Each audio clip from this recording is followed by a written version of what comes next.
Welcome to Life Planning 101, brought to you by Kennedy Financial Services of Eastland. Tune in every Monday morning at 8:30 on KATX and KWBY, and again on Saturday morning at 9 on KATX and KWBY as Angela Robinson joins Terry Slavens to share important financial information to help you live life on purpose. Insurance, investments, estate and tax planning, and much more. All covered now on Life Planning 101. It is Life Planning 101 right here on KTX KWBY. Terry Slavens with you and joined by Angela Kennedy Robinson. Good morning, Angela. Good morning. Good Monday morning. And our prayers go out first thing this morning. I know the New York City bombing, and hope that everybody is safe and no one got hurt, and families and everything else. Make sure we mention that first thing on the show. I know there's a lot of people rattled this morning and from that subway. So absolutely. Yes, but we do have a great topic this morning. My brother has been out ill, so I didn't say, okay, well, Monday morning be ready for a radio show. So, but we are going to talk investments this morning, and I actually picked a topic that I know he likes, and it's actually perfect for this time of year, because I know a lot of people towards the end of the year start reflecting on what they may want to be doing differently in the coming years, or reflecting on their retirement, or reflecting on some of their positions, and especially in a year that we've had crazy markets. I think it's a good time to sit down and reassess where you're at and make sure that things are set up appropriately. And one of the things that we often overlooked, in fact, some of the smartest people I know, smartest people that we work with, come into our office sometimes and they've got a great idea about investing. So they think. And what I mean by that is, when it comes to investing, if you think about it, you really have two emotions that set in. You either get excited about something, or you are fearful about something, right? So when you're one of those two things, think about it. You are really acting on emotion. And I'll tell on myself here. So this has been a few years ago. You'll remember it when Target got hacked. Remember? Okay. So about 2 weeks before that, I had been visiting Target, and I found out, oh my gosh, they've got an ability to be able to tell what you're buying, and then they target market you, and they do that to you on your website and all this stuff. And I was like, this is incredible. They're using this system. I was like, this is awesome. I went in and I was like, Aaron, I said, we should buy their stock. I really want to buy their stock because this looks great. And he's like, well, telling me the numbers didn't look just great. And I said, but it's going to be over the long term. It should be good. Okay, whatever you want to do. So he put in the order for me. It was 2 weeks later. Everything fell apart, right? And I went back there and I said, so you were right on the numbers. He says, well, I bought it today. So he was the logical investor, right? Your loss was his gain. Yes, exactly, right? Exactly. So, but the truth is that all of us have some investment decisions that we've made at one time or another that are destructive. You just don't want to make it a pattern, right? You don't want to learn from your mistakes. Learn from your mistakes and learn from the mistakes of others. Even better. It is better. And the thing is that often we feel like we have this bulletproof vest on when it comes to investments, and well, that can't happen to me. I'm too smart for that. Well, we're all a victim to greed and fear. We're all a victim to that. And if you think that that's not you, you better be looking in the mirror and starting to find a way to get humble, because before it hurts too bad, because people have lost fortunes over what we call investment behavior.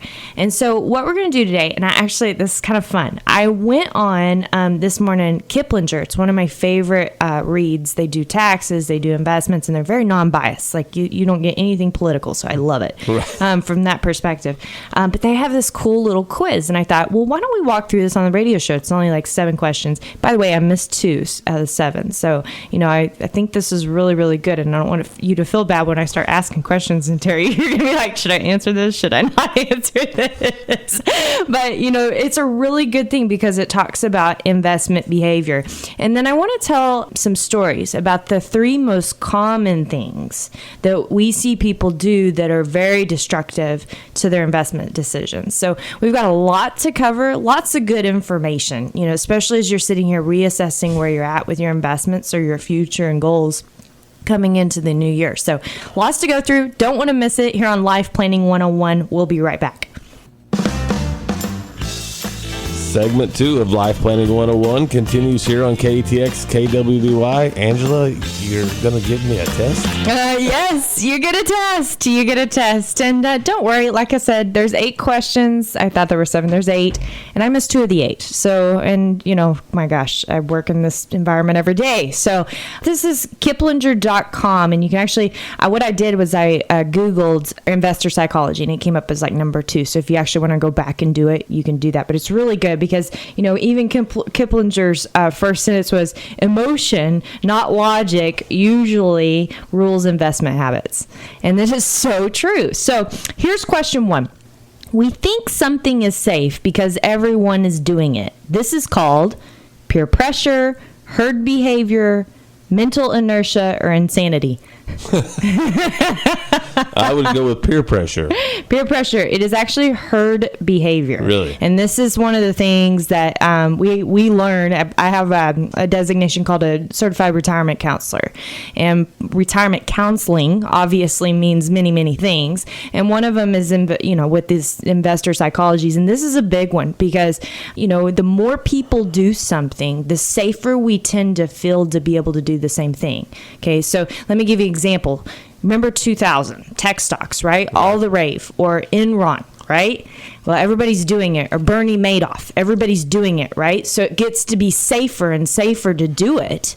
But is that really, really the truth? It's not at all, right? And so I question, you know, when people talk about Bitcoin today, more people doing it. Is it a safer thing? So just watch that herd behavior. Be very conscientious that you're not just doing something for the sake of someone else. You're actually thinking for yourself, right, and thinking about the real risks, because it's not real. Okay, so let's go to number 2 here. Question 2. Which emotion do behavioral experts think drives people into rising markets when they see others make money?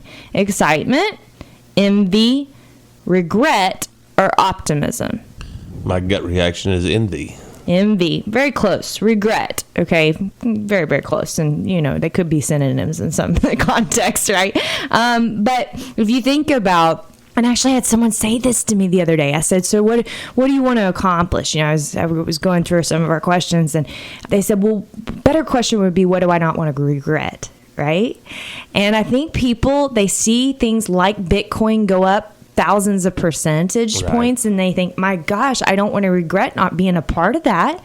So they join the herd mentality. Right. And they do it, right? Well, how damaging could that actually be? Because most of the time, by the time you get to that point, it's usually already climbed a mountain, right, in terms. And so, it's kind of like me with Target. Just your friend got in low, you're getting in high. Exactly. Be careful with that, right? So number 3, why do you see your investment as less risky when its value has been going up steadily? So, example, this is a story I had a few years ago. I had a couple come in the office, and they are not clients. We did not hire them as clients or allow them to come on. We have what we call a mutual understanding before we make an agreement with people, and they were not a good fit. But they'd had a stock for years and years and years and years, and the stock had always gone up steadily. It always paid a dividend, and they knew nothing was ever going to happen to it. Okay, well, let me tell you what the stock is today. And I want you to look at a 2-year chart on it when you get off the radio. General Electric. And I want you to look at what's happening to General Electric. They're a specialist in nothing. They have nowhere to go. They have had lack of innovation for years. Now, This was 5-6 years ago when I talked to these people. They had 80% of their money in that one stock. Dad had always had it there. They'd always had it there, but be very, why is that? Why do people perceive that as less risky when it goes up steadily, right? Is it risk tolerance because you can learn to handle that risk? Is it greed, plain and simple? Or is it what's most recent in your mind and it's what stands out? Most recent in your mind. That's right. It's called the recency effect.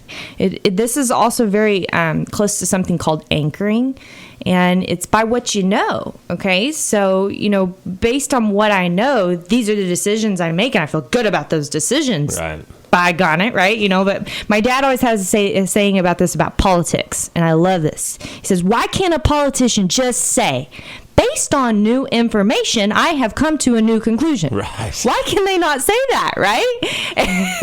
The same is true with investing. We feel like we should know. We have to know. We have to be the one that understands everything and is know all and be able to make good decisions about that, right?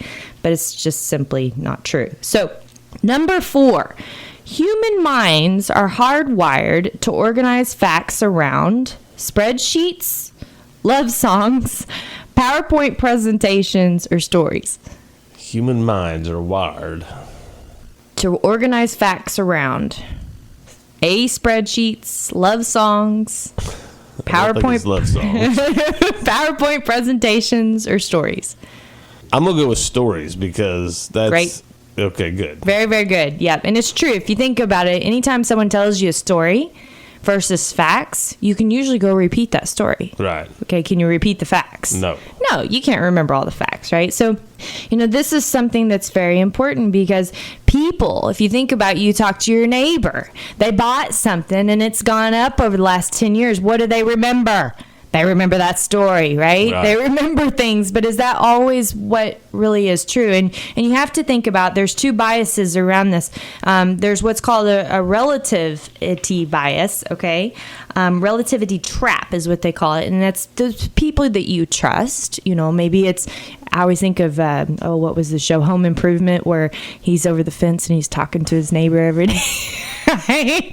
But it's somebody that he trusts, right? And because he trusts them, he feels like he should be able to rely on that information. Well, same thing goes with your family members and your friends and these people that you work with and you've known for years and years and years. But the truth is your situation just like theirs? No. And oftentimes it's very, very different. You have different family dynamics. You have different future and goals. You have different debt levels. You have different credit scores. You have all things considered, it never works out that way. So why do you put so much trust in that? It's the story. It makes sense. Right. It somehow came to know you. This also, it's important to know there's another trap called a superiority trap. And what that says is because, let's say that you're a farmer, rancher. You probably trust your banker for the most part, right? And because you trust your banker for the most part, then if they tell you to go do something, then you'll probably do it. Or your CPA. We often see this with CPAs a lot, okay? People trust their CPA so much that they tell them not to do something or to do something. Well, it's the opportunity cost of their lifetime that they did or didn't do that one thing. Because even though that CPA may know their business very well, do they really know anything about the analytics of investing? Probably not. Probably not. Very, very few do. Just think about it. I'm admitting to you, myself, that I'm not the ones that know analytics to investing, right? Very few people are able to do that and able to comprehend it. So it's very important. So when we come back, we have 4, or what have we got? I haven't been keeping your score. I haven't been keeping your score. I guess that's good. 50-50 right Okay, now. you're 50-50. Okay, we got 4 more to go through. You don't want to miss investment behavior, and is it hurting you? Final segment. Let's get right to it, Angela. Yes, so we're talking about your investment decisions and can they be destructive based on the fact that you're using your emotions rather than logic. So we are talking about Kiplinger's little 8-question quiz. We've made it about halfway through with some stories intermingled in here. So here's question number 5. Speculative home buyers in Las Vegas and Phoenix made a key mental mistake earlier this decade. Well, it says earlier this decade. I don't even know when this thing was written. It was 2007, 2006, so this must have been written in 2010. But what was it? Was it that they bought too high and were too late to cash in? Was it that they ignored obvious but important facts, such as the virtually infinite supply of land around both cities? Was it that they listened to their inner demons? Now they must pay the price. Or mistake? What mistake? I'm going to say it's B. B, very good. That is the correct answer. So, oftentimes we literally, and this is a true bias, that you literally have a blindness to things because of your feeling to need to be right by your decisions, right? And, think about in Vegas and Phoenix, there was a shortage of real estate. How is that possible? You're in the desert. There is no shortage. Build for miles. Yes, and you can miles. build for miles and miles, right? And this is often true too when people have a stock that they either inherited or they've worked at or they've always had it. They think because they've always had it, they ignore everything that they don't want to hear about that stock and just keep going with that. Well, we've literally seen, this is no joke, we had a gentleman retire in 2007. Well, we all know what happened in 2008, right? Well, the company they work for, their stock price, he would not sell that stock. It was about half of his portfolio, and it lost 3/4 of value in 2008, and it has yet to recover. Wow. Has yet to recover. You think about people with Enron. People always think, well, I've worked for that company. I know the people there. Well, I don't care what you think you know. You don't know what's going on in that accounting department. Right. You have no idea if someone's cooking the books or what's happening back there. And we've seen companies fall apart hand over fist time and time again. Think about General Motors. It wasn't even an accounting deal. Okay, people owned General Motors stock for years, for decades, for generations. And what happened to it? So just be careful with that. Don't Absolutely. be blind. Don't be blind. In fact, when we put together a portfolio, we say we recommend never holding more than 5% of any one stock in someone's portfolio. And so many 5%. people, because they work there, they feel comfortable, but it's unreasonable if you Right. think about it. It's extremely high risk doing that. So just imagine that goes to zero, then what? Literally put yourself in that position. We've seen it happen. Sure. We're actually begging someone right now to do that, to get out of stock. So, and we're at the height of the market again. Scares me. I can't tell you. It keeps me awake at night, actually. So, does Aaron also, probably. Yeah. That's why Aaron keeps getting balder and grayer, by the way. He's not here. I can talk about him. So, question 6. When we lose money, our brain reacts in the same way that it processes fear, optimism, pain, or envy. Well, I know when I lose money, I feel pain. Bingo. That is exactly right. And the thing is when you experience pain, what's your first reaction? Get away from it, Yes. right? Stop the pain. Stop the ignore pain. Ignore it. Stop. Well, so yeah, you don't ignore the pain, but you might go get some medicine. and to be honest with you, that might be the best course of action when it comes to your investments. Talk to your doctor, maybe some psychology help. But seriously, if it's too much to bear, we get away from it. We sell. I mean, I think I've told this story over and over again about a lady that my dad literally got on his knees and begged not to pull out of the market in March of 2009. And her husband's sitting there begging her not to do it with her money. Guess what she did? Got out. She got out. And then she didn't remember doing it. Didn't remember doing it because our amygdala in the back of our brain is so powerful when it goes through grieving experiences and pain that it literally blacks things out. It's your protection mechanism. It's the way God built you. So you think about that. You cannot think emotionally about your investments. You cannot think emotionally. So that gets us to question number 7, which kind of sums this up. What's a smarter strategy than running with the herd? Being a loner, staying out of the market until the direction is clear. Don't ever change or rebalance your portfolio or put all your money with one fund with one manager you like. I'm going to go with be a loner because Bingo. none of us are the same. That's right. Don't stay with the herd and no one's the same, and do your own research and think logically. Don't follow the herd. So, and I was wrong. This is our last one. So this one kind of sums it up. Okay. So you recognize yourself in some miscuous, ideas that we talked about, right? How can you change the investing strategy to neutralize negative impulses? Because that's what they are, impulses, right? Even if it's long term, it's an impulse. A, open a safe money account with low risk investments that you think will hold up even during another stock market crash. B, diversify your portfolio. C, practice dollar cost averaging. D, hire a good financial advisor to help you avoid bad impulses. Or E, all of the above. I'd say all of the above. You want to be Bingo. diversified. That's correct. Sure. And you need advice. Yes. Most everyone needs advice. All that sounds so relaxing and optimistic and take a deep breath, doesn't it? Yeah. After all that craziness we just talked about. Yet people don't do it because of greed, because of fear. So, okay, our market's at a high right now. Really think about where you are and what's going on with your portfolio. And if you're sitting here, what do you not want to regret and don't let it be the answer. Don't let the answer be greed. Right. Okay, you don't want to regret losing everything, I would assume. That's a lot more important than gaining more. Right? You don't want to regret having to go to your wife and tell her, honey, we got to downsize.